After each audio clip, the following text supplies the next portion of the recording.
This is the Concord Municipal Affordable Housing Trust. It's Tuesday, June 27th, 2023, and it is 5:01 p.m. And our first order of business will be a call to order by roll call. Linda Escobedo. Present. Mike Lawson. Present. Rich Feely. I'll say not here yet. Carrie LaFleur. Present. And Keith Bergman present. So 4 of the 5 are here and welcome. We also have with us Liz Russ from the Regional Housing Services Office, Select Board Member Mary Hartman, Housing Authority Chair Stephanie Kroback, Planning Board Chair Linda Miller, our new liaison from the Finance Committee, Kathy Cuocolo. So welcome, Kathy. Glad to have you with us. And I see Ingrid also on the call. So welcome all. The next item of business is approval of minutes. And I had sent out a draft set from June 13th prior to the meeting. And I hope members have had an opportunity to review. And I wonder if we have a motion to approve. So moved. Second. Motion by Mike, second by Linda. Is there any discussion? Yeah, I'm gonna go. All right, so why don't we take a vote on that motion by roll call. Linda? Aye. Mike? Aye. Carrie? Yes, I'll abstain, Keith. I wasn't present. Abstain. Okay, and Keith, aye. So that's 3 with 1 abstention. Carrie. All right, very good. Next is an update on MBTA communities zoning for multifamily. The agenda that I posted says a debrief on the last Concord Housing Roundtable, which was June 7th, and also preparation for the public information session that will be held tomorrow night, June 28th at 6:30 p.m. In person at Harvey Wheeler Community Center and also on Zoom. So, first I want to thank the team through Elizabeth Hughes for inviting. I know that Mary Hartman and I were invited into a staff level group to look at the draft presentations, and that was I think a great opportunity to get prepared. And there is Rich Feely. It is 5:04 p.m. So I'm going to welcome Rich to the meeting. Sorry, the LOHA steering committee went long, so at some point we met. Celebrating the Boston Globe editorial, perhaps, or actually moved to get the governor to actually do something. Yep, that was part of the discussion. Right, very good, thanks. And we'll have that on later in the agenda. It's great to see, and good to see you, Rich. So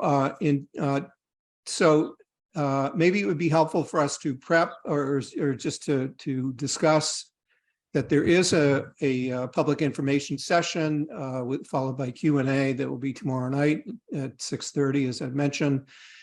It's my understanding that that it will be introduced by our town manager and deputy town manager.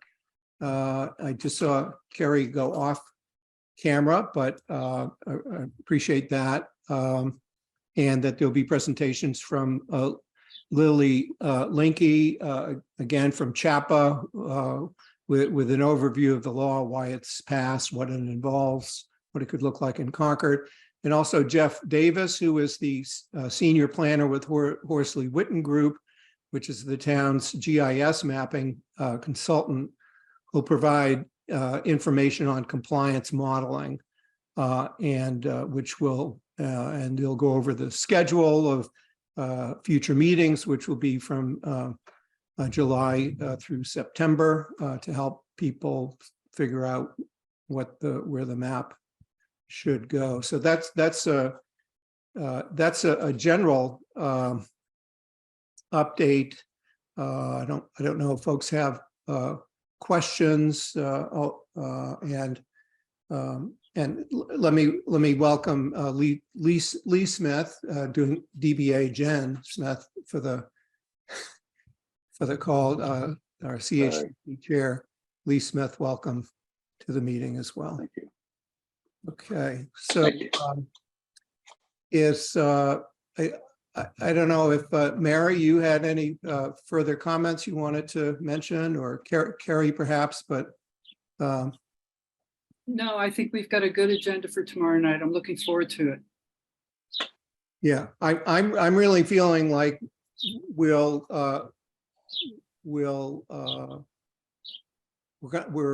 going to be better prepared for this meeting than the last one, and we're going to come out of it better. So I appreciate the opportunity to I agree. provide some input to the team. And Linda Miller is on the call too. I do not want to overlook the chair of the planning board, whose project it is, and that we want to help. And I wonder if Linda Miller has any comments that you'd want to share.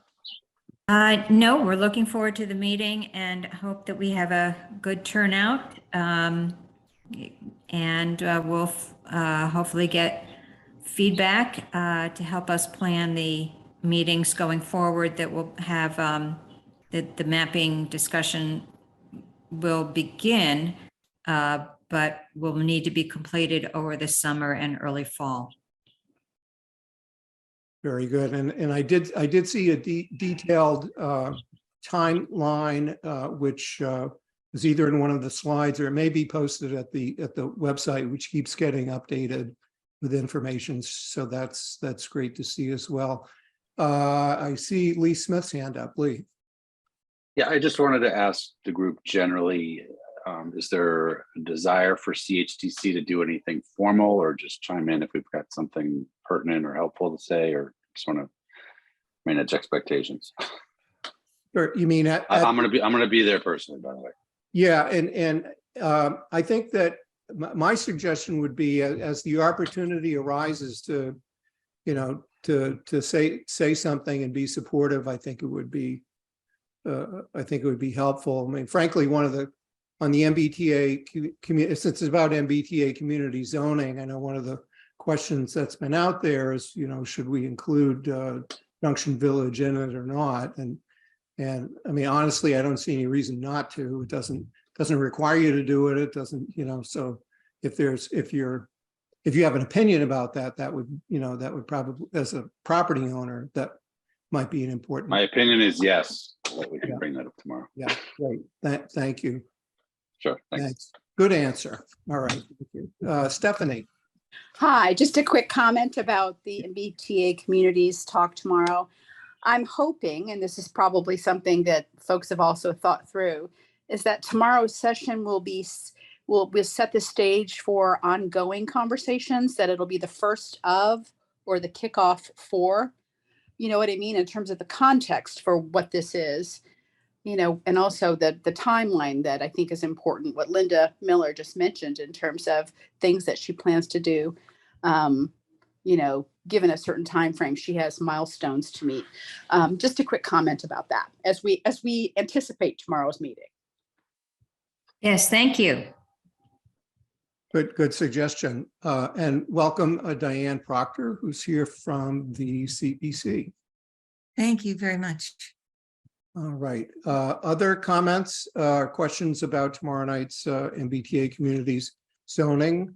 Hope to see folks there. I've been on Nantucket, but we're leaving Island tomorrow morning, and I'll be there at Harvey Wheeler tomorrow night, and also at the I guess I could say my grandson rescheduled. He at 6 years old, he rescheduled his birthday party for when it was more convenient for his kindergarten classmates, which is Friday and not tomorrow. So no problem. Yeah. Any comments before we move on to the next item? All right, great. Next on the agenda is to discuss preparing for the next Concord Housing Roundtable, which I would put out there should, as we've discussed before, it would best be held in July or August, because one of the things that we'd like to do is among the 7 groups, around our roundtable partners and the housing groups, is to try to reach a consensus on what the trust should do with its fund balance, and which, as we'll report, our current trust fund balance is $3,123,000. That reflects a little more interest income that I'll talk about, and other adjustments. But we'll have that money and nothing else for sure, without going back to a town meeting vote. But we want to not only identify what the best use of that money is and when we should program its use, but also since there's a September 8th deadline for filing requests with the Community Preservation Committee for the funding round for next year's town meeting, it would be helpful for us to sort of reach a consensus on what should the trust hold its money for, and whatever it's not able to fund and that others should proceed. Those could be things that could go either to the CPC for funding, or perhaps we could convince the town to perhaps tap into any ARPA funds that might remain, or other town funds if free cash is a thing anymore, or if there's any state grant opportunities that we might want to try to prioritize. So anyway, that's the goal. I'm not sure if we would also want to try to identify a suggested date for a next Concord Housing Roundtable. I suppose we could circulate something to the 7 boards and see what works, but it's something that we want to keep in mind. Liz. Yeah, hi. So I talked to Megan about this in some length and thought that August was probably going to work better.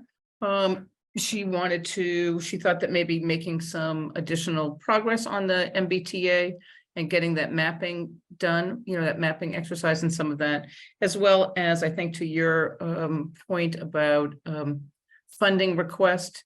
As you know, the CHDC will be looking for construction funding for Assabet River Bluff. And I think we'll not be really ready for that discussion in July. The CPC article is not due till September, and they're going to be very busy getting their permit in July, and I think that's where they're focused on that. So I think August is probably going to be a better time for the Housing Roundtable than July. Could we perhaps target early August? Just if the decision in late August that a particular project needs to submit an application, then they'll have just a couple of weeks when they might need the whole. We'll circulate some dates for August. Yeah, let's do that. I think that would be very helpful. That'll thanks Liz for the plan to reach out to folks to pick a date. Are there other comments about a date? I did want to go through and we do have Lee Smith here from CHDC, so I think I'll call on him next to give an update on. See, one of the things that even if you're not ready, we're to submit even if any group is not ready to submit a request, a formal application. And I'm not sure we're ready to receive it either, because we've asked that our grant application procedures be updated, and that's a work in progress. But by the time we get applications in, we have the plan to have those our new procedures up and operating. But even if you're not ready to submit a grant or to make applications, we have to have some basis to know, should we hold aside the 3 million, any portion of the 3 million for a project you want to do, Or are you just going to bypass us and go directly to the CPC when you choose to do that? I guess that's your call, but I think the sooner that we have numbers, the sooner we can make, collective decisions about what, which one should we plan to support a town meeting, and which ones do we think might be able to be done by the trust with the money that we have in hand. So Lee, why don't you give us updates on Assabet, River Bluff, and Junction Village, and thanks for being here. Sure, thanks for having me. So with the update for Assabet River is a group of us met yesterday with Elizabeth Hughes to go over the plans that we have now, which include elevations, floor plans, landscaping, everything for the site in anticipation of submitting an application for the PRD proposal that'll go in. I think we're targeting August 1st for that submission. Again, it'll be showing it's going to be a condominium with 5 units, 2 of which are in the existing 2-family, and 3 new construction homes, 2 of which will be 3-family, 1 will be 3 bedrooms, 1 will be 4 bedrooms. And once we get through that approval process, we'll probably be proceeding in quick fashion to put an RFP on the street to the development community and get it out to a developer. And that's where you folks come in terms of the money. We're fully anticipating needing a substantial subsidy to bridge the gap between development costs, developer profit, and the sale price that we want to target for eligible, affordable families. So the working number that we've been using really for quite a while, I think, is 1.2 million. Is that the right number we've been using? I think she nodded yes. Sorry, Yeah, so, sorry, yes, we always said between 1 and 1.5, so 1.2 is sort of Right. good now. So we're obviously not prepared to put in anything formal, but I would like to formally or informally request a placeholder for our project. If you're, I'd rather hold the place for 1.5 million, and if it's less, then great. But that's where, so we're fully expecting that. I think CHDC's preference is to seek those funds through the trust rather than from town meeting and or CPC. And that's where we stand with that. And happy to take any questions on Assabet River Bluff project. So I wanted to just mention that the CHGC got $500,000 at town meeting, which is really earmarked for the site preparation. And so trying to look at the total project cost and ascribe how much of that would be covered by that CPC for this fiscal year or whatever coming up this fiscal year, and then what would be left for the construction piece. So I think that there's some work to do with the total cost, and then how much is the site work cost, and how would there be any monies left over from the 500,000 to apply to the construction, and how much would be the net additional request. So I think there's some sorting out to do around that. Right, thanks. And if memory serves, the amount of public funding up till now has been 1.5 million, right? $1 million in round numbers to Acquisition property, yeah, to acquire the property. Another $500,000 just voted. So if it's another 1.5, then it's a total $3 million, which I think is a number that we've heard, a round number that we've heard for a while. And maybe just remind us, because I know in conversations, there have been conversations with the Concord Housing Authority about the role that they would play, whether, is it only the 2 units that are targeted for 60%, and that the new 3 units would be at 80%? I think with the Housing Authority that they would be part of their project-based voucher program. So it's not really towards 60%, but it's a income-based rent. So the rent would be based on your income, and it could be, even lower than 60%. Okay, But it remains SHI eligible in any right, event. right. And so is it, I'm not quite hearing whether it's going to be up to 80% or if it's going to be lower. For the existing units, No, any of the new units. Oh, 80%, that's the requirement. Yeah, I know that, but you, in your discussions with the housing authority, I thought I heard that it was a deeper affordability.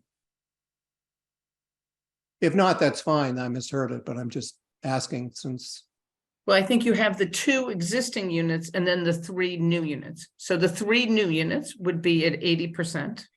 I think that's what you were asking. And then the 2 existing units would be at the, I think that it's at a 80% maximum, but the project-based vouchers are available to people at a lower AMI. okay, so it could be deeper. All right. Yes. I see Diane, so Diane has her hand up. Please go. I just have one quick question. Liz and Lee, when do you think you'll have a PRD? Have you been talking with developers? And are you optimistic that we're going to be able to move, within a year, do you think? Or are we talking about 2 years? What is your timeline in your own imagination at this point? You we may have not not spoken with any developers intentionally. So we want to get the permit in hand and then All right. put out an RFP to the development community at large, and probably focusing on a developer who A, does affordable housing, and B, this size in terms of footprint, square footage, that type of thing. I think once we're at that stage, we're probably going to be prepared to move quickly, depending on the final numbers that we need to buy down the units, bridge any gap, and how readily is it available. Whether that's this construction season, that's might be ambitious, but we're not planning on delaying or deferring anything. We are full steam ahead with that. If I could, I just want to interject that I think that final negotiations or final closing with the developer would be dependent on the funding approval from town meeting or the trust. Thank you. So But can't as really- of today, we're hoping to just rely on the trust and not. Yeah, but I think that you need the funding before the developer, before you can do the deal with the developer, so that they know what they're Right. getting and everyone knows what the numbers are. Right, Exactly. well, if they need less than $3 million, you can come here and talk to us. If you need more than 3, and just go right to town meeting, but from what I'm If it's hearing. more than 3, we have bigger problems. Well, indeed, yeah, thank you. Rich?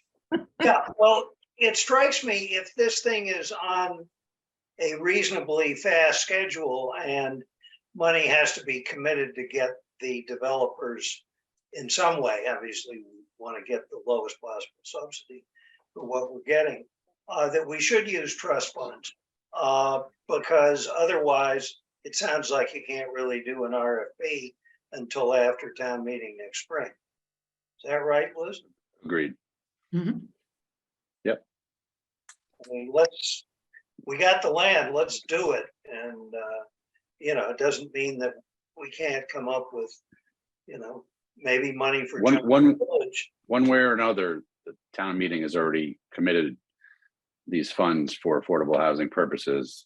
This is what that is. So let's Yeah, use I'm that just authority saying- and Let's try and get, a development contract before next July if we can. for sure. Thanks, Rich. Linda Escobedo. Yeah, thank you. Clearly there's broad support for Esbit River Bluff and going forward. We are now aware of other projects that are on the horizon. And I also want to remind a comment that was made to Keith, I believe it was you, when you came to the select board last time, and Mary Hartman clearly said the trust is now going to have to do some serious budgeting. And I think with the conversations that are going on at the select board level, it's going to be more difficult to go forward to the town, the trust, to go to the town and ask for additional funding. So I just want, again, I started with the comment that there's broad-based support for Assabet River Bluff, but I just want to not lose sight of all the other context here. Thanks, Linda. And I think it's important as well that I know from our discussions around this table, where the trust is committed to reaching a consent. We're not a rogue entity. We're committed to reach a consensus with our housing roundtable partners on what the priorities should be, because we've got to go back to the select board, the CPC, other and explain ourselves to our partners about why we would choose to prioritize one project over another of this competing use. So my hope anyway is that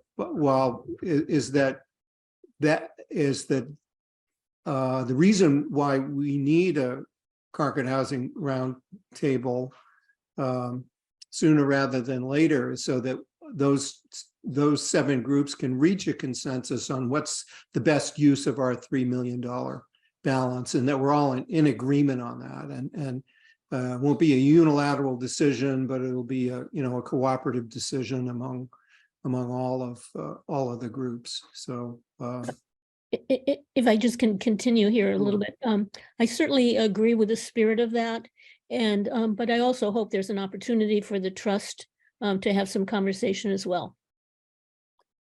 Oh, sure, yeah, and we should have that discussion. I think it's reasonable for the trust to have develop our own set of proposed priorities to discuss with the larger group, which is the other reason why it's important for us to get all the numbers on the table. I mean, I don't know, is the 40B developer going to be approaching the town for money or what? We ought to know what all of the asks might be, because it's so anyway, thanks. Stefan, you've got your hand up.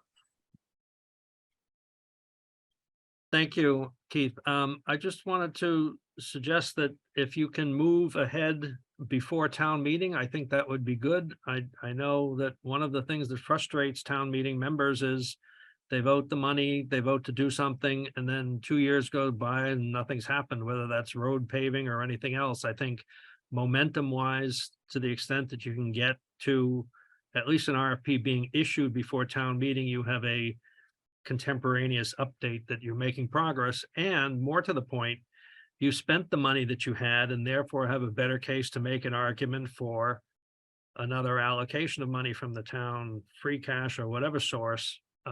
It's harder to ask for money when you've got 3 million sitting in the bank. So that's my 2 cents on that. Thank you. Thanks, Stefan. Liz, you have your hand up. I do, thank you. I just wanted to say that I think that, there's Junction Village, right? We all know that. But what kind of number that would be? I mean, there's something that, Todd's group had thrown out some number. But what might other numbers be and all that? I don't think that is going to be advanced to any further level over the summer, just to let you know. When you say like get all the numbers on the table, I don't know that I'll, that particular number will be pencil sharpened or whatever the expression is, because there are many options there. And just given the scale of that project, I think let's just assume we had 1.5 for Assabet River, another 1.5 for Junction Village probably isn't going to do much, if anything at all. So we don't have an ask on the table for Junction Village, today or in the immediate future, but we are pursuing advancing the RFP more quickly than we had been, but right, it's coming. Right. Thank you, Mary. Thanks, Keith. I just want to echo what Keith said earlier about the 40B development that's going in on Baker Ave. and that they might be requesting money and how important that is to our collective goals here. So we should have some kind of a placeholder, at least in our mind, that they might be coming to the town for some help. Thanks. Thanks, Mary. Yeah, and Lee. Sorry, just on that point, Mary, do we have any sense of timing as to when the town might have that type of information on any kind of financial or other ask from them? I don't. Carrie's here. She might. We're having a site walk, I think, Thursday morning. And so we might get some information then. I don't know, maybe Carrie has some more information about the timeline for that. I don't really have anything definitive, Mary. I just know it's on a pretty fast approval track through that process through the state. So maybe we will know more after Thursday, but I wouldn't be surprised if we didn't know something over the summer on that particular project. Great. We have not been asked for anything at this point, but we have heard that they are raising the sewer improvement fee as a potential issue, or flagging that as a potential issue. And I have heard that that could be as much as $1.5 million. Great, thank you. Thanks, Carrie, for that answer. Yeah, that's the sort of ballpark information that I think would be helpful. And let me just put out there, I suppose one approach could be, and just to think about, if we won't have, the good information that we think we need to have in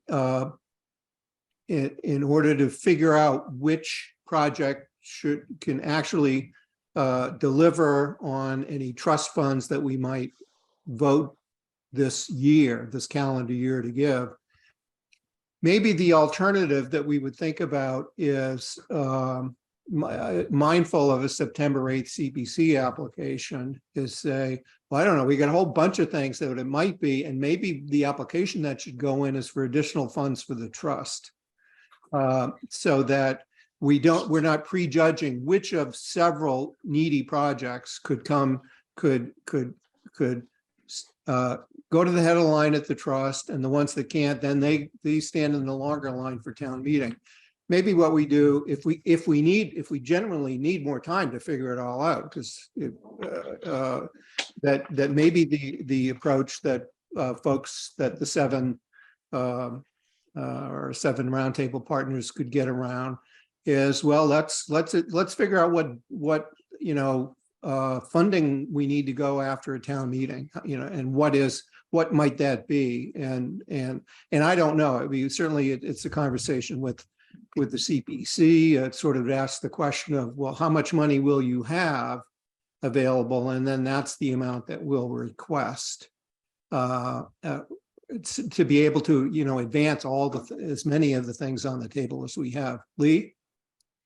I'm supportive of that approach. I like the idea of asking town meeting to give, whatever the ask or available funds are to the trust, based partly on what you were just describing, that it's not you or just your trust making these decisions in a vacuum, but rather a collaborative effort with all these groups, housing roundtable groups participating in more of a collaborative effort. I think that could go a long way to maybe explain to town meeting, this is how, these are the people that have been selected or volunteered to handle our affordable housing issues. Give us the money and we'll report back with how we want to spend it, that type of thing. So I support that approach. Rather than a case-by-case basis. Right, with the expectation that we darn well better have something to show when we're at town meeting spring, that, okay, we're asking for X dollars to be put into the trust because we've just spent X, Y dollars to advance these particular projects, and we're planning to use the balance to advance other projects. So yeah, I expect to be able to show nice, pretty pictures of the Assabet River homes with a specific dollar number and says, this is where your money is going to, this is how much you've spent, this is what we have left, this is what we need for the future. And they are very pretty. Those pictures that you showed, that is a good looking development. And I think the site might be cleared and, it looked like that's where the homes are gonna go. So I think there'll be even more physical, aside from the pretty pictures, there'll be some physical work done by town meeting, should be. Other comments, I think what I might do, I see that I'm trying to keep track of when everyone else is meeting, and I think it might be helpful that I've already made a note that the CPC will meet on July 18th, which will likely be prior to any housing roundtable that we have. So I want to do them the courtesy of attending their meeting and see, if we've got an idea of maybe if we can't figure out which is the most worthy housing application to get submitted by the September 8th, because we're busy working on the whole plan. How would they feel about us submitting an additional funding request for the trust, which would then be used to carry out the plan that all 7 of our groups come up with at the Housing Roundtable. Diane. I'm sorry to ask another question. Are there very specific guidelines? I've read your charge before, but are there guidelines that would help you to sort out which particular project has a greater hierarchically importance to you than others? I mean, is there something kind of cemented in your original thinking and planning that would help to sort that out? Well, we've identified, it was a 2-page list of priorities. It was sort of the the not so easy question that the Finance Committee asked us that we felt we needed. We took 2 meetings and a very long memo to explain what the criteria are, and I don't and if I had to give the elevator pitch for what that is, it's that there are different standards depending upon whether there's outside funding that's available to reduce the cost. So let's say if, just based on numbers I'm hearing here, that if we can facilitate 200 units at a 40B that gets, of which 50 are going to be affordable, a deed restricted as affordable, and the way to do that is help defray the $1.5 million cost of that project. That's a strategy for getting 50 affordable units for $1.5 million. That's they don't get, projects don't like that don't happen that often. The other side though of it is, well, what are there projects that we've already had the town or that the town as a whole has contributed towards? Assabet, I think, falls into that. Not just because of the housing, but also because of all of the private support for the open space portion of it. And if the only way to do those, and we're the ones who insisted on 5 affordable units, and that none of them, that we wanted 5 countable units and not defray the cost with market rate ones. So if that decision means that the per unit cost is higher, then that's fine too. And I guess part of it is the opportunity. The other thing that we haven't written about in our goals, and which I'm informed by, the Tufts recent report that our housing trusts becoming the slush funds for community preservation funds that go unspent for housing, and how come things aren't produced. I'd be very much in favor. This is my personal opinion. I'm very much in favor of making sure that we're spending our money on projects that can add units to the SHI. I mean, if we could have if we could have added the 5 units to Assabet Bluff a year ago, we'd still be above 10%. And I asked the question as much just for clarification, but perhaps before the roundtable, if there are if there is a hierarchy or a set of guidelines that you are following, it'd be really great for each of the participants to have those in advance. I'm sure you've thought of that, but thank you. yeah, thanks so much. And I think it's a great, Linda Escobedo had mentioned earlier that the trust, we should discuss it as a trust and come up with our plan, and maybe the corollary to that is, and explain what our criteria are for the plan that we'd recommend. Thank So you. I think that's a reasonable thing. Thank you. Other comments on this? So we don't have any additional information yet on Junction Village. Is there a time frame, Lee, of when that would move forward to, or when do you think it's going to move forward? I think I'm being honest and pragmatic when I say it's moving forward now. We voted at our last meeting, to advance the RFP. So that's going to progress this summer, and I assume we'll share it with at least some folks in this community, if you will, but we're moving forward with the RFP. So, I mean, realistically, issuance maybe early fall. Liz, what do you think? Yep.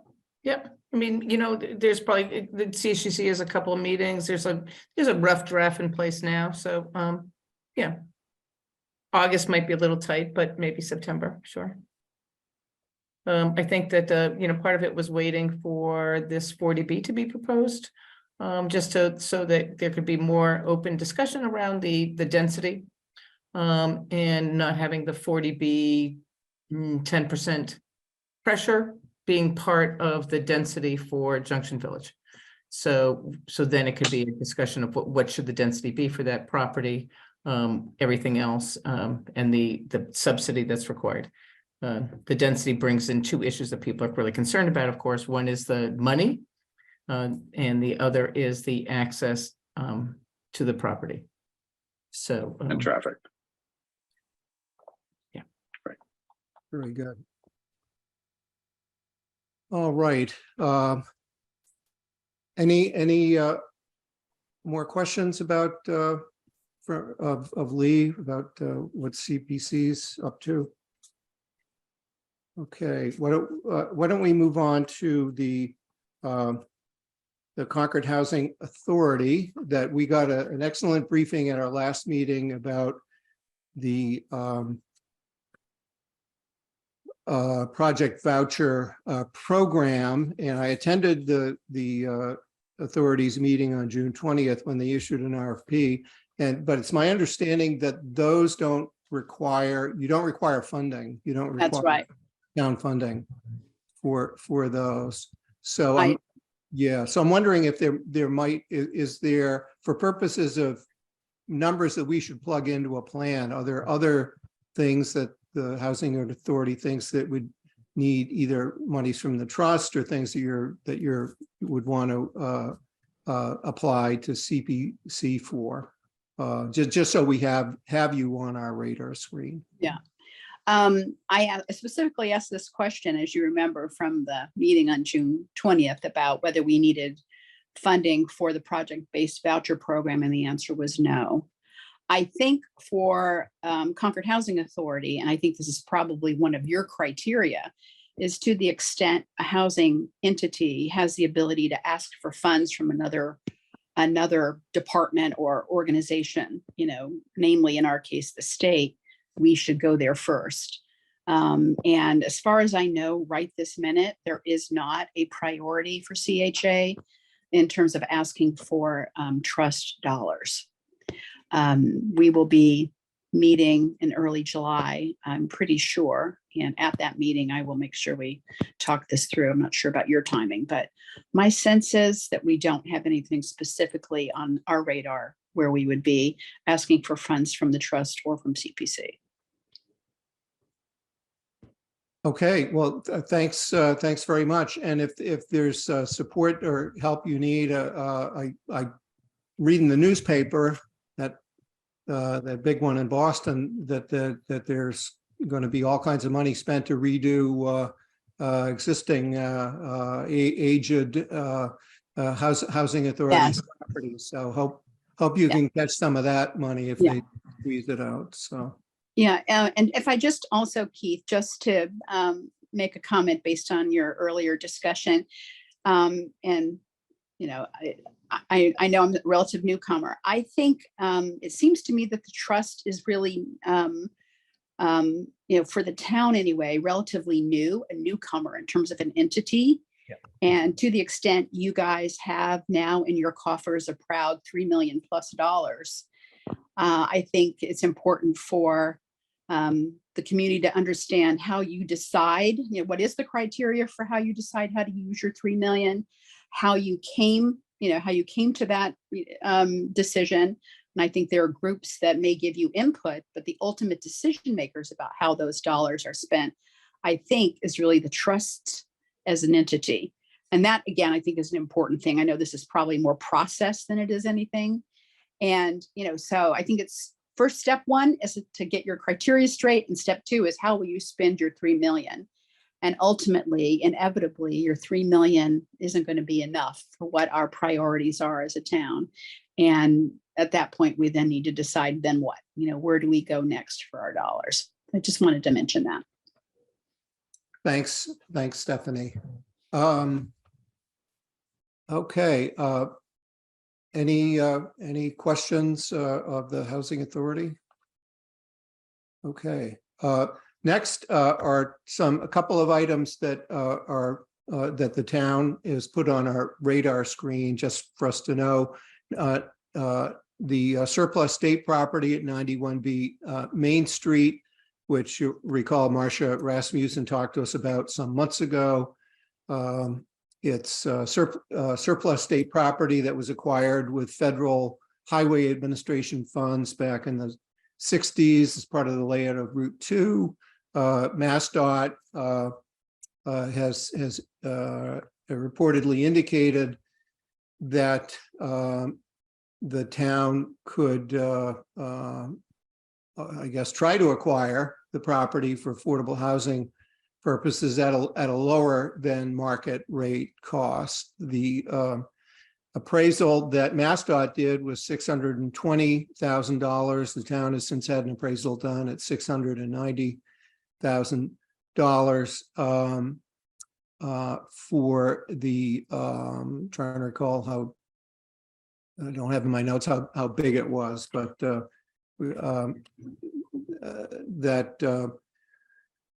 our recommendation to the select board back on March 20th had been for the town to contact our state and federal legislative delegations to see if this could be pursued to acquire the property for low cost or no cost, if that were possible. And I'm not sure what next steps would be for that, but I mean, it's helpful to have some number on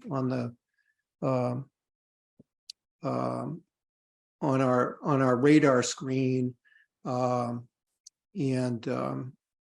then I guess we'd probably look to the select board and the town administration's guidance on how to try to pursue this for less than its market value, and to see how far the town could get in negotiations on that. It's because what it has, the site has going for it. It's on Main Street. It has connection to a sewer. So Liz, you've got your hand up. Yeah, so I think this is good as you're talking about how to, you know, whether to earmark funds for different things. This is certainly something that is available to earmark for, you know, whether it pans out or not, I don't know. And I just wondered whether this is this a trust project? Like, is the trust sort of taking the lead on you know, pursuing and negotiating and looking into it?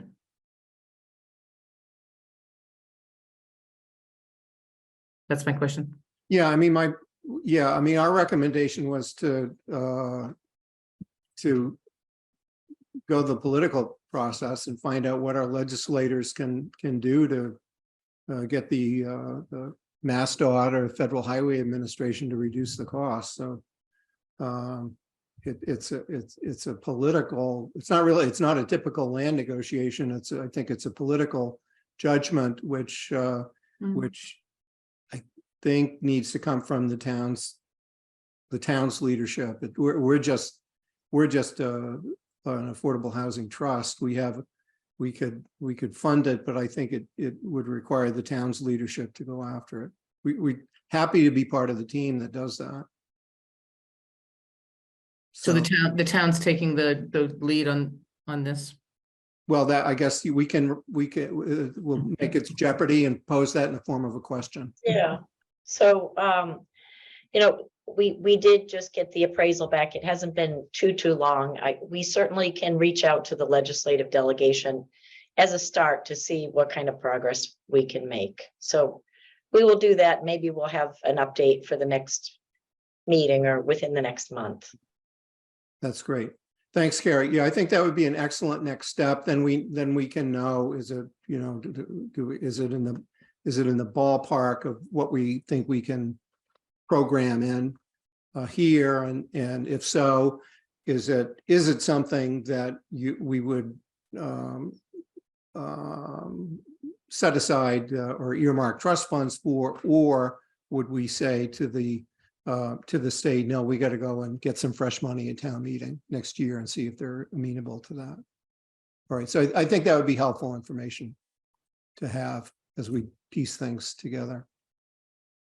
Other comments about that surplus state property? Okay, and then the next item, and I put it on the agenda in an amended agenda just because we found out about it after the agenda was posted, but it's the Riverside Commons 40B at what we now understand is 300 to 310 Baker Ave. Don't go out looking for the address 292 to 294 that Mass Housing put in the letter. It's 300 to 310, which I felt better about because in looking at our housing production plan, I couldn't find, I could find 300 to 310 Baker Ave because it was the first item, it was the first property that was listed under strategy number 3 to pursue other land for affordable housing, and several parcels in private ownership were identified as being ones that would be appropriate for 40B, and the first one on the list is 300 to 310 Baker Ave. So that was helpful information to have. We just heard from What Carrie. was the source of that, Keith, if you don't mind? What? Where did that address come from in the plan? 310 to 300 to 310. Yeah. Marcia. Yeah, the town has not officially assigned an address to this property. I'm not talking about the address per se, but you're saying that property was in the HPP, and I'm just wondering who came up with that and why. Marcia came up with that, and I think it was because the property had been floating around in high-level discussions when the HPP was being written. So it was a known concept. That's exactly right. But Fair enough, thank you. It wasn't really, a proposal that could be, specifically discussed, but it was a property that was, as I say, floated. So some preliminary review by the town planning staff of would this be an appropriate place had been done, and was deemed to be an appropriate place. Great, thanks. Right, yeah, and there's about a list of maybe a half a dozen addresses were included in that, and they were shown on a map, and it's so somebody out there was reading the housing production plan when put together, but when the 40B developer submitted an application. That said, though, I'm not sure what the mix-up was. I don't need to know why the application that was filed picked a different address, 292 to 294. But I guess we're I think it's probably much of a mystery. That was probably the plan numbers that would be requested of the town if they went forward. yeah. I dare say it's close enough for government work, because on the for the site visit on Thursday at 11 a.m. we'll all know where to go, because I'm gonna follow the crowd there. So and it's a meeting, it's a site visit by Mass Housing, which is the funder, or is the funding clearinghouse agency. It's not a meeting of the 40B hosted by the 40B developer. It's hosted by Mass Housing. Okay, so that's on. So it's on a radar screen, which is an important thing for us to know. And I just wanted to comment on that. So aside from the site visit, which is always great, comments are due back to Mass Housing by July 24th. So within the next month, and I'm not sure whether Carrie, has or something, however those comments are going to be gathered. But I just wanted to highlight that to this group. If there are comments, that they would be collated in some fashion so that they are sent to Mass Housing by July 24th. Thanks, Liz. Diane? I know the CPC has been invited to attend that site visit, and I know many of us will be there, so. Very good. Stefan? Given the timeline, would it be reasonable to ask who specifically would be gathering this information? I'm assuming it would be Megan Zamuto in her role as Marcia's replacement, but maybe Carrie has some other thoughts on that. But I think to avoid confusion, just putting that question out there. So I think Megan is fine. Elizabeth Hughes is our town planner. She is the person who received the application. But I think either one of those sources is fine for comments. Right. Like if it's been a long time since I've done a 40B, but I remember that and remember the Mass Housing letter went to Henry Dane as chair of the select board. And it could be, I mean, my recollection was that Mass Housing contacts the select board as its point of contact for the town comments. So and we just may want to double check that. I just recall some very long, very heated Littleton select board meetings over 40B and the ultimate document, which incorporated comments from everyone else, from all the town agencies, came under the signature of the select board. That might be a procedural thing, and I haven't looked up the 40B regs in a while, but we're happy to follow to make sure it gets done. So correct. This is not an application that's going in front of the planning board. It would be going in front of the select board and or ZBA. So if it's clearer, please send the comments to Megan Zamuto, and she will pull those together for the appropriate party. Right. Thank you. Thanks, Carrie. We've mentioned a bunch of projects here. Are there any projects that we haven't mentioned that we should have on our radar screen for a potential funding plan? We talked about Assabet, River Bluff, Junction Village. We talked about housing authority properties, the surplus 91B Main Street, and potentially the Riverside Commons 40B. Are there And if, I'm gonna throw one more in there, Keith, that's Yeah. down the list. But, you know, the town owns a historic house that is now empty. It would be a classic place for a workforce family, if you will. It has to be rehabbed, obviously, to historic standards. So it strikes me it would be an application to CPC for both sides of both the housing and historic preservation funding. You know, it's one unit, but hey, folks, we already own it and we're gonna have to fix it up so it doesn't fall down. So I'd like to see somebody living in it. So I don't rank that up with, you know, Azabeth Bluff and Junction Village, but I'd like to see it on the list. very good. Thanks, thanks, Rich. Appreciate that. Any other comments from folks? Is Rich talking about the Harrington House? Yes. Okay, good. Thank you. I guess beyond that, it's sort of the things that we don't know. It's as Liz has told us before, there are occasions where, you know, we can buy back, you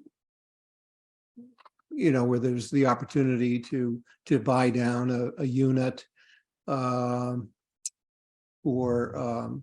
to pursue some opportunity. So we might want to come up with a category at least to either include those or to say why it's not going to be a higher priority. Stefan? Quick question. It's not a new unit, but I'm just wondering in terms of whether any funding is needed to make the Baker Ave home sale happen, and whether you, since Liz is on the call, did you get responses, applications for that? Because I think today was supposed to be the lottery, if it was going to be a lottery.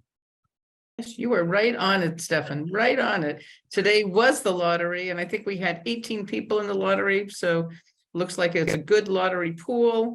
And the trust already voted, I think it's $38,000 if I remember, or something. I could look that up. Yes. To facilitate, to do the buy down, to make it be able to utilize the universal deed rider, which involved a little bit of a buy down, all that. So I think that money is part of the commitment that is already recorded for the trust. Well, thank you. If I were really on it, I would have remembered that, but thank you. So is there another one in the pipeline perhaps, or this is the end of the non-new construction? So not counting Mill There Run. are always resale units. There's a resale unit currently at Elmbrook that we're having a hard time selling. There's also a new construction lottery for Mill Run over there on Main Street, but so that's a little bit different, and I don't think that either of those will require town money. Unless at Elmbrook, in case the town wants to buy that down from, I think it's 140% AMI to a lower percentage, but we haven't recommended that or put that forward yet. But there's always, if it can't sell at 140% AMI, then maybe we'll look at doing something different. Thank you. Thanks. Rich? Yes, just quickly, I think when we're doing these funding streams, we ought to do two. We ought to do one, you know, with the money we have and perhaps what we have historically seen for housing from CPC, and another one that includes the transfer fee, because it does, not just with the globe, but based on some other information, it does look like it's moving. So, you know, this is the most optimistic I've seen that group so far. They really think that it may get through this year. Thanks, Rich. And that's a helpful perspective, because it may, you know, as we come up with a plan, we want to be mindful that we have a category of what do we tell the state legislature's committee when we're at a hearing that we're going to do with the money if we get it. And if we have a category of here are the things that we would we would do. And, you know, even if it's, well, what we would do is support, you know, I'll just say it from a timing standpoint, Junction Village, that Junction Village is something we could support with a real estate transfer fee. And that's not such a bad talking point to be able to tell, you know, a legislative committee. I think we'll want to craft what is the list of things, what will we do with that money if we get it. Mike Well, Lawson. if we get it, we get about 2 million a year. Yeah. 2 or 10? 2. Ooh. Which were 10. So I had two quick ones. One, going back to the Harrington, that property had previously been rented by the town. Has the town no longer planning to do that? The Harrington property? Looks like we lost Carrie. What I did a little research, Mike, and there was a family in it. I think the idea was that they were gonna improve it with sweat equity. But they didn't. Left, and I don't know, I mean, I do know it's empty. I checked, and when I talked to Delia Kay, I got the sense the town didn't want the hassle of being a landlord, which is not surprising, but you know, there might be other ways to fix that up and make it habitable. Because I mean, I just think it's the same thing that bothers me about the national park properties. We're gonna fix them up. People ought to be able to live in them. Yeah. I can, Marcia sent me an email on this property, which I could just read you, which might help explain. The Wheeler Harrington house doesn't currently have restrictions on the use of the house. However, the town is not currently leasing the property due to several issues related to electrical wiring and the condition of the bathroom and kitchen. The last tenant situation did not work out as hoped, and the town, working with the Historic Commission and Natural Resource Commission, hoped to host a charrette later this fall. So this was written in October or early winter to solicit input from the neighborhood on the potential use of the property. The structure is an antique and would not be suitable for family housing without significant repairs, renovations that may not be in line with historic preservation efforts. Attached for your information is the MACRIS form for the house. Yeah, I know the rental situation was a big disappointment to the town. So I don't know the extent of the renovations and the extent of how much could be done in the historic context that Marcia mentions, that there might be some conflicts there. So I don't know. My second question was, shouldn't we be putting together a spreadsheet listing all of these potential properties and then having some kind of categories along the top of the spreadsheet that tells us where they are and what might happen, what the costs are and stuff like that, so we can just keep adding to the spreadsheet and taking things off as we make progress on these things? I would think, I mean, if we're gonna go to the select board, we ought to have something like that. I'd be willing to create a template and then we can fiddle with it. Yeah, that's because I think it's a good thing that we take it to the town anytime or to the state, anytime we've got any kind of a request, we can say, here's where we are, here's where we're going, here's where we've been, sort of. And so Rich, if you take a crack at it, I'm happy to help. Okay, thanks. Well, you know, somebody's got to start, but it'll need a lot of tweaking. I'll try and have something in the next 10 days. Right. Thanks. Thanks for the question, Mike, and thanks for the offer, Rich. I think appreciate that our committee is again volunteering to step up and do the work that staff should be doing. But at some point, I think the staff has to be made a part of this process. Lee, did you have your hand up? Yeah, just in the context of pitching the transfer fee to state legislators, et cetera, it might be important or helpful to either educate the new folks or remind the older folks that the Junction Village property came to CHTC from the Commonwealth. Right. DOC technically, but Commonwealth. Absolutely, that it's and it was part of a larger issue, which it was part of Or something affordable housing. justice that who knew you use prison property to heal it, but that it's so we want to carry out the mission of and bring Junction Village to realization. So thanks. All right, I think I've got some administrative things to run through, and I'll do it quickly. First is, and we will have the discussion of our spending priorities that'll be on every agenda for the trust for the foreseeable future, so that we can figure out what priorities we have and explain to ourselves and others why those are the priorities, and then look to reach a consensus with our partners on what they think is the best use of the funds. So thanks all. Under financial or administrative matters, first, that I think we do have a grant agreement now between the town and the trust for the $1,044,000 and change from the transferred from CPA funds to the trust. This trust took a vote at our last meeting authorizing execution of the grant agreement, subject to town council's approval. The CPC took a similar vote at its meeting on June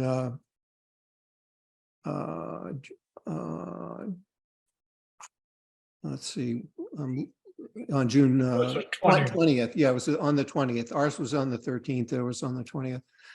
And that Mina Makarios did have had the final version last Friday, which is suitable for signature. I think it's going to be signed by Kerry for the town and co-signed by the trust, by the chairs of the trust and the CPC. So thanks once again to the Community Preservation Committee for its support. And it sounds like we'll be coming back. So we want to make sure that we're in close communication with the trust about how the funds are to be spent. So thank you so much. Next topic is fiscal year-end reporting. Did you know, or do you remember, that in the trust bylaw is a requirement for the trustees to make a record of its activities, and at the close of every fiscal year make a report thereof to the select board, including description and sources of funds and the type of affordable housing programs and properties assisted with the funding. So what we have here, and I'm just going to put it up. Let me see. I'll put it up on the screen. Hopefully, it's large enough. See if I can. Nope. I'm using my fingers now to make it bigger. But anyway, this is a page 1 of 2 of our, and I sent this out to the board members earlier. This is a record of the fund activity going back to the first monies that were appropriated at town meeting in 2019. Our current uncommitted balance in the trust fund is $3,123,000, and I'm going to go to page 2 right here and show programmatically the total revenues that have come in are $4.1 million. That includes $500,000 a year for 4 years from town meeting, and then the over $2 million that we got at this year's annual town meeting, with some other funds along the way. A donation of $25,000, accumulated interest income First, we got $12,000 applied in February. We've just had another $18,000 applied. And then there's a resale fee. I had to ask about this one, a resale fee of $6,280 that used to go to it's a sort of thing that used to go to the general fund, but now it's going to go to the trust. This was for the resale of a unit. And so we've spent those funds, those $4.1 million. Of those, $983,000 have been committed on various projects that are listed here. So we have an uncommitted balance of $3,123,000, of which, and the accountant's office takes note of this, that there are as yet unexpended balances for 3 of the projects. Giroux, a feasibility design, has $10,000 that still remains, and that Assabet, as we know, has about $2,500 for additional costs that may come in. And as soon as the accountant's office is informed of the expenditure of for the 135 Baker Ave, that will be those funds will be expended as well. So the accountant's office was keeping track of the unexpended balance, and I was looking to keep track of our uncommitted balance, and we were able to match up the difference. But this will form the basis for what we report. This can be the basis for what we report to the select board. And if I may, I think I'd like to ask for a motion to submit that report to the select board for the fiscal year ending June 30, 2023, pursuant to Trust Bylaw Section 7. So moved. Motion by Mike. Is there a second? Second. Second by Linda. I heard you, Linda, even though we didn't see you. So for that moment, but thank you. So let's take a roll call vote on that motion. Linda? Aye. Mike? Aye. Rich? Aye. Carrie? I don't know if I see Carrie on the call anymore. And Keith? Aye. So that's a vote of 4-0. And that Carrie had departed. Okay. So thank you.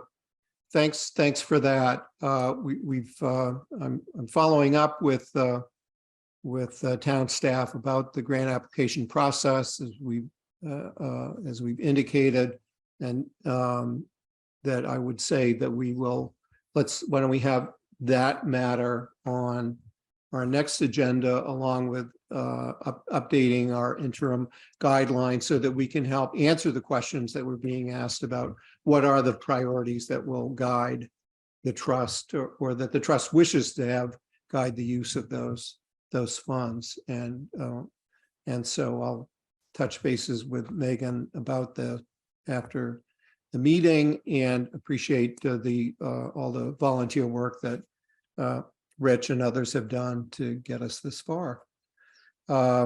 Speaking of Rich, I'll invite any comments on the status of proposed state legislation to fund the trust. I mentioned earlier the Boston Globe editorial supporting it, and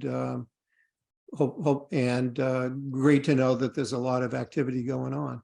So Rich. Yeah, the Greater Boston Interfaith Organization just had sounds to me huge, over 1,000 people to support housing issues, and one of them was the transfer fee. It was actually the top of the list, and that included the Mass General Brigham spoke. We'd had them endorse it in the past. We also had unions for the first time supporting it. The sense that I'm getting is that what may pass will be a modification of something that starts with Senator Sears' bill. And the issue there is he has a series of 7, you can only get a transfer fee if you've shown you're serious about building affordable housing. And he's got a series of 7 criteria, which you have to meet 4. And as I think the committee knows, I did a draft analysis of that. I'd sure like the town to look at it, because I think we may be in a position that is LOHA to go back and say, we accept the fact that we can't get a transfer fee if we're not using CPC and, other, short-term rental fees and stuff like that. My request would be for somebody in the town to look at that analysis. And then I'd like to be in a position to go back and say, yeah, as long as you're asking for 30% from the CPC for housing, that's something we can live with. And anyhow, so that's what's going to happen, I think, is there will fairly quickly be a serious discussion about how might the conditions under which a transfer fee would be allowed to move forward, because the town has already funded affordable housing. So that's kind of where it is. That's great. That's the hopeful update. Appreciate that very much, Rich. And we'll, Linda. Yeah, thank you very much, Rich, for all the work you continue to do on that. I remember when the first article came out on the communities that were already past home rule petitions and supporting the transfer fee, that someone from LOA at that time said that they would send out another press release with with Concord's name added.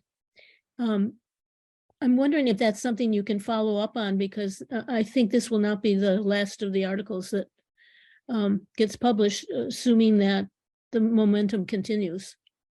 Yeah, they know they goofed on that one. I don't think they've revised one for the June 6th, but I think, I think there's enough guilt there that future references will include Concord. Releasing yet another press release that's corrected will be the current, whatever's current on somebody's desk, hopefully. So if we could ask them to do that, that would be great. I'll ask. Thanks for the question, Linda, and for the answer, Rich. I know that whoever wrote the story about the LOHA Day did it before the corrected information was handed out in hard copies at the event hours later. The person who wrote the story didn't need to read the printed handout, which had our name in it, because they'd already read the electronic one that didn't. And now the Globe is relying on, in writing its editorial, they relied on that incomplete information the first time, and it's just going to snowball. Unless we can we'll think of something, I don't know, we'll think of something big for Concord to do around housing, and we'll put out our own press release maybe too. So thank you. Thanks for that update. I think Mike has his hand up. Oh, Mike, okay. I'm sorry. Your actual hand up. Okay, very I good. have a real hand. I don't have one of those little captiony things down here, so I have to rely on real hand. A quick question for Rich. In the Sears proposal, Rich, are there conditions that will prove difficult or Concord currently stand? Yeah, there were a couple I thought we wouldn't make. And his bill was 4 out of 7, and I thought we might get 4, we might get 3. Keith, can I share that memo with the members of the committee through you? Sure. I think that I did at the time, but feel free to recirculate it.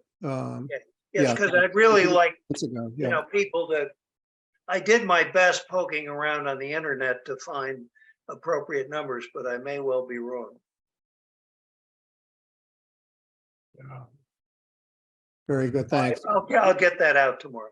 Thanks, and we'll put the Sierra bill on our agenda for our next meeting. Which we should pick a date that works with that. But let me first ask if there are any further questions of Rich on this. Okay, then let me ask if there's any public comment. All right, thank you all for being here. So next item is to pick our date for our next trust meeting. And Keith, I don't want to interrupt you, but there was the item of the trust liaison to other. oh, right, I'm sorry. Yeah, okay. Yeah, liaisons to other boards. This had come up on, oh gosh, I think it actually came up at the Housing Roundtable in April, that we might want to think about doing liaisons to other boards. And is there, and if I guess if there's interest in, I know our main interest was to make sure we were all following what the planning board was doing and with the MBTA community zoning, which I think given the robust schedule of meetings that they've got going, I think we'll all be in touch with that. Do we, and I guess what I would ask for, I know there are liaisons that if we want to think about having particular members of our committee be liaisons with other boards, that's great. We could do it. I know Linda Escobedo as a select board member has I think a portfolio of some committees that we may wish to have liaisons with. I think Linda may be already with those. And with other ones with, do we want to pick someone to be our liaison with the planning board, for example, or with the DEI commission or a public works commission or other ones. I think the one that is critical for us is to make sure we are at Linda's public, her planning committee, I think. Yeah, the planning board, yeah. Planning board. So as long as I think the others are, when we know something is coming up, I think we should try to attend, but that will probably be a fairly routine business item for her committee. Yeah, well, I'll say what I've done since this topic first came up is I've put all the planning board meetings in my calendar, and I've been able to actually attend most of them and speak at most of the ones that I attend, just to reach out. I try to attend other meetings, the other housing groups, CPC when I can, but I think the one that we all want to make sure we're in touch with is the planning board and their series of meetings. So, well, if you can continue to do that, that's fine, as long as you're going to reach out to one of us. If for some reason you're not able to be there, you're carrying quite a load here. yeah. So, Well, Yeah, what I'm I certainly willing to share the fill in. burden. Yeah, what I find is the only way to find out in real time what's happening at other meetings is to attend them. That there's no flow of information routinely any other way. And I'm just too curious sometimes to know. It takes weeks, if ever, sometimes for the videos to get posted on the Minuteman Media Network. And in any event, I do think though, to Mike's point, our top priority in reaching out to others is the planning board. I think a close second is the select board, that I want to make sure that we are, that we're we're in touch with them. We've got 2 members of the select board on this call, which I appreciate very much. And that as appropriate, we want to, of course, meet with the select board when we convene the housing roundtables periodically, and also come and see them just to make sure we're on the, they're hearing from us and we're hearing from them. So, okay, so I think we need not take any formal action now. We'll all just all be attending the planning board's events on MBTA communities zoning and staying in touch with others. And if there's and if it looks like there's a meeting that it would be important for us to be at, let's share that information with each other and make sure that we've got it covered to be of service to the other committees. Great, thanks. And there was no public comment. So I guess we're at scheduling a next meeting for the trust. For a while we were meeting on a monthly basis. We're now, I think it might be more advantageous for us to meet sooner than that. I don't know if either Tuesday, July 11th, or maybe the week later, Tuesday, July 18th, if either of those dates would work for folks. Works for me. Linda, do you have a preference? I'm just checking. Give me one more second here. Or, Either would work. On the 18th is CPC at 7 o'clock. yeah, CPC meets at 7 that night, right? Yeah.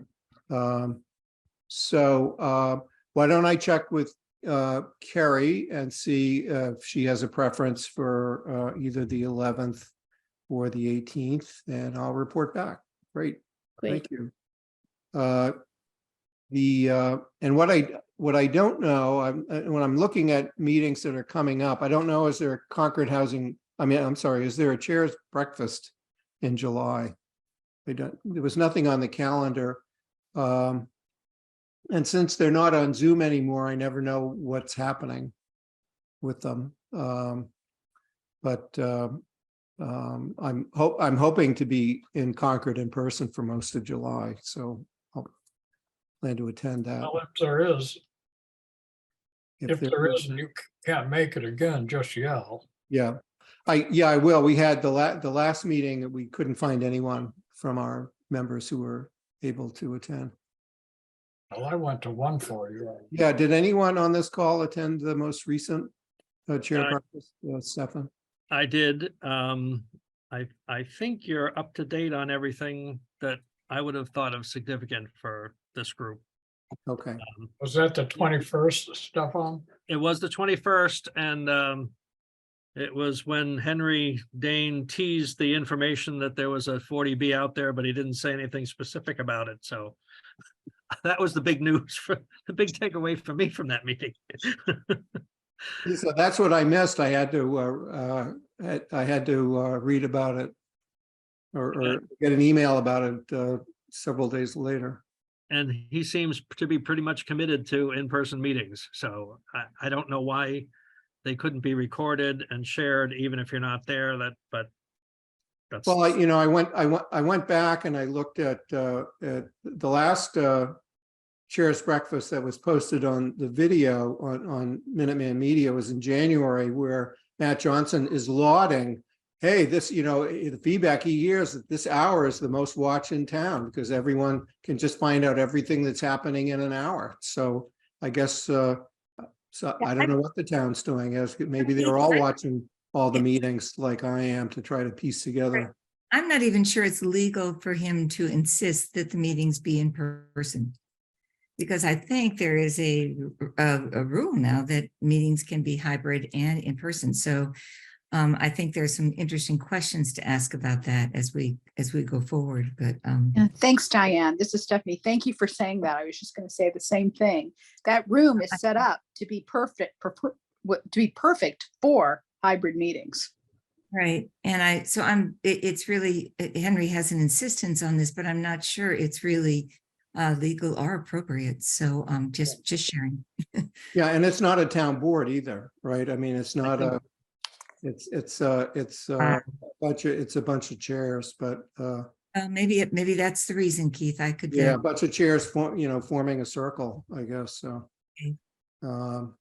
But it's I would, yeah, it's even if I could attend everyone in person, that, there are thousands of people who could be finding out in a half hour summary or an hour-long summary of what's going on in Concord, and they've been deprived of that opportunity. And I'm not sure why.